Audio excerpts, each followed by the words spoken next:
Hi everyone, and welcome to this week's Crime and Punishment story.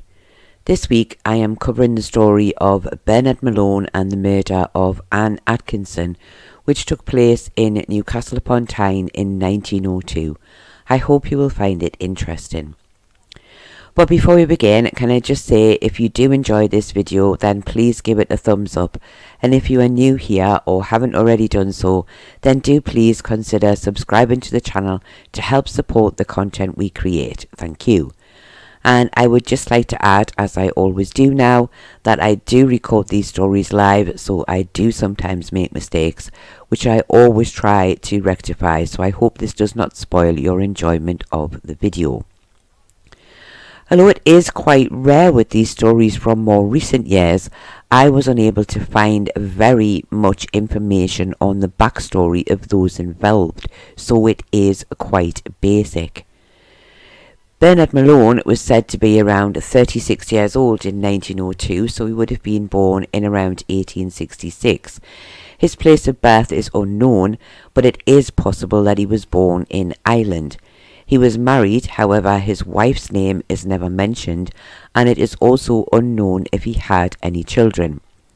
He worked as a labourer and seemed to be well known as a drinker and troublemaker, having been arrested several times between 1895 and 1901, with 11 charges for being drunk and disorderly, 1 for indecent assault, and 3 times arrested for using indecent language, and once for assaulting his own wife.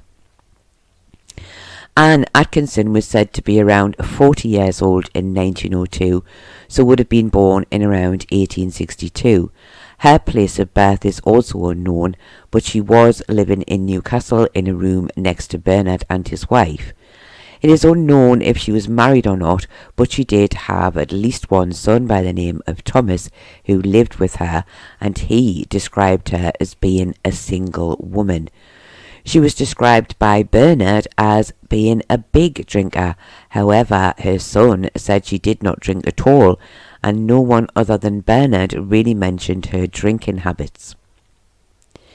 On the night of August the 16th, 1902, Anne, along with 2 other neighbours, were taking care of Bernard's wife, who was very ill in bed.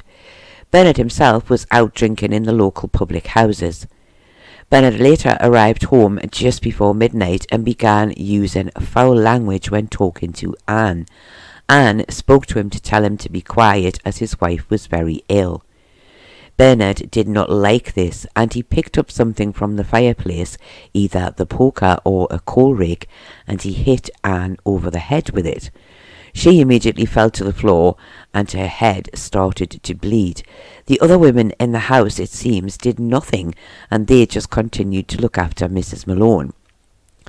A short time later, Thomas Atkinson, who had been out at Newcastle, returned home and found that his mother Anne was not in their room.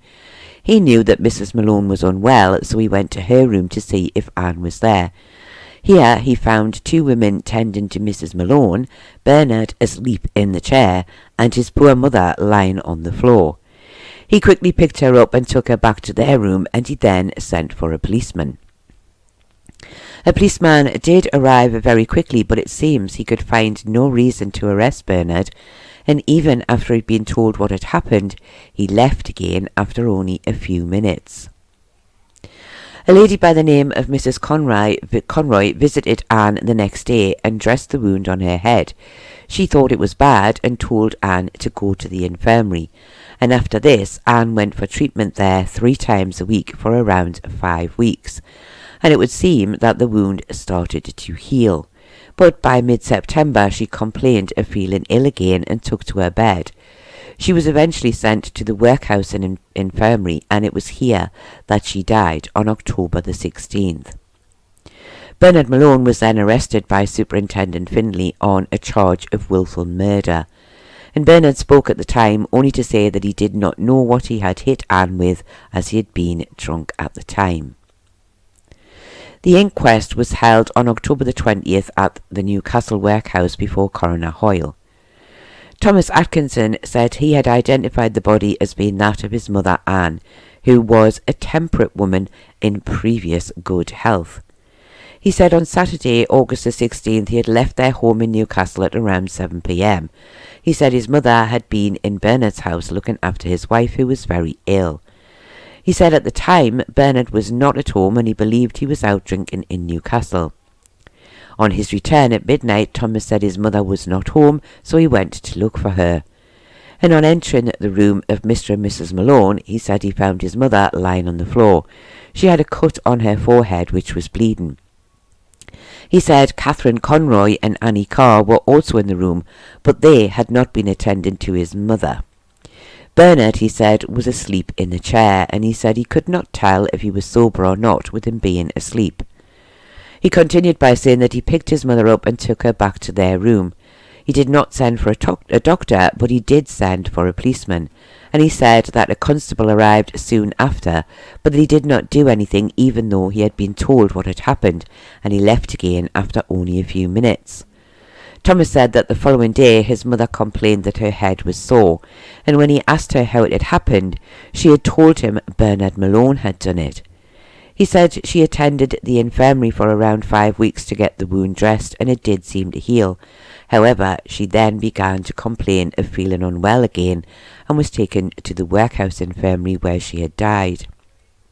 When asked, he said his mother had had a fall recently down some stairs and had hurt her back and hit her head, but he said she had not cut her head when she had fallen, and he added she had fallen because she had been overcome by an attack of giddiness. Annie Carr said she lived in Newcastle close to the Malones. She said she had not been inside their home when Bernard had come home from the pub and had not seen him hit Ann Atkinson with a poker, but she had heard noise around this time and gone inside to see what had happened. She said Bernard was standing over Ann with a poker in his hand and she was on the floor bleeding from her head. She said she took the poker away from Bernard and he went and sat down. When asked, she said she had, from outside of the room, heard Anne telling him to be quiet as his wife was ill. Catherine Conroy said she lived in Scotswood Road and knew both Bernard and his wife. She said on the night of August the 16th she had been in his home along with Ann Atkinson, taking care of his wife who had been very ill. She said Bernard had come into the house drunk and used insulting language when speaking to Anne, and she had told him, "Be quiet, Barney, your wife is very ill." Catherine said as soon as she said this, Bernard took something from the fireplace, either a poker or a coal rake, she was not sure which, and he had struck Anne over the head with it. Catherine said Anne fell to the floor, and she herself had left the room. However, it must be noted here that Thomas said she had still been there when he had arrived a little after midnight, so it's hard to be sure if she had left or not, or if she had returned but not mentioned this in her evidence. She continued by saying that the following night she visited Ann Atkinson, who was in bed, and she said she had bathed her head.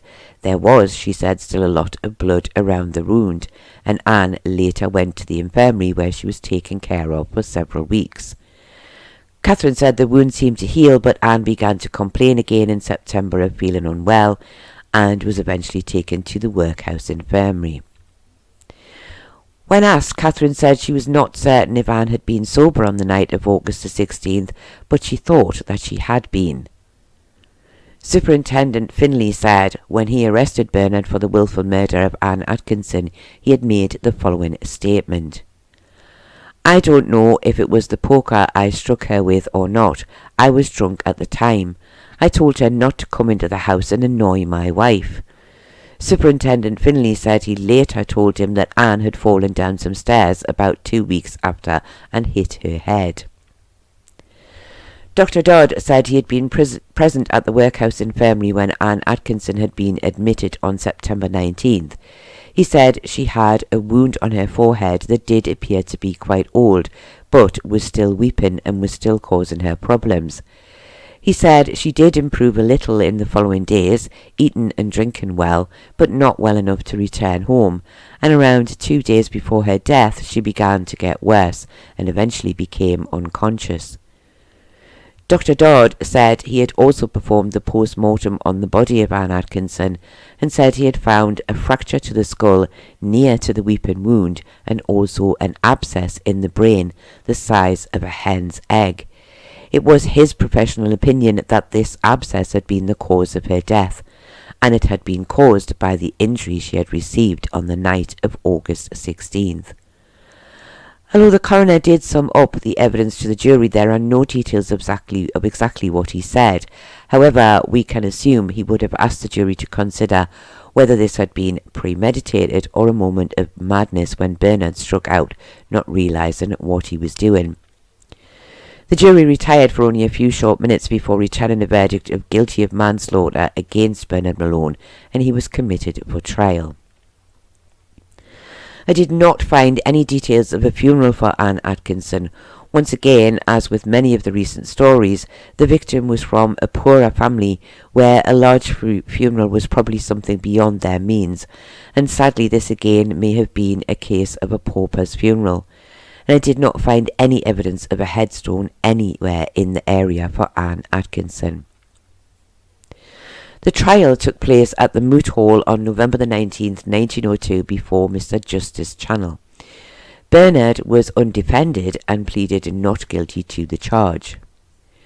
Most of the evidence given at the trial was the same as at the inquest, so as usual I will only include the newer details. Catherine Conroy gave mostly the same evidence as at the inquest, but when asked, she said she was not aware of Ann Atkinson drinking the day after her injury.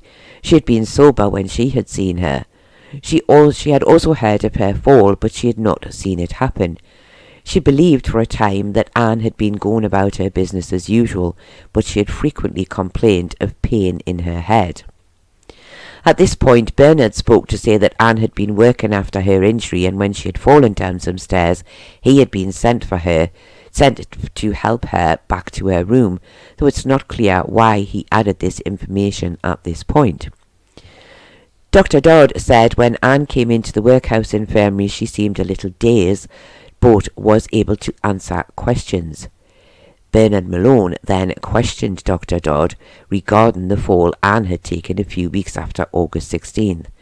Dr. Dodd said he had heard of the fall, but he was absolutely certain that the abscess from the first wound had been the cause of her death.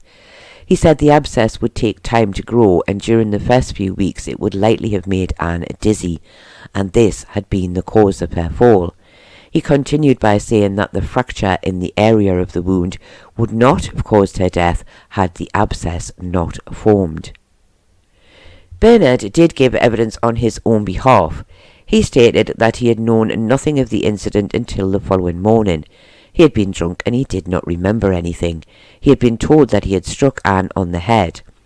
He said he went to see Ann the following day to ask her if it was true that he had struck her with the poker, and she had said yes it was, but he said that she was drunk and she knew nothing more about it.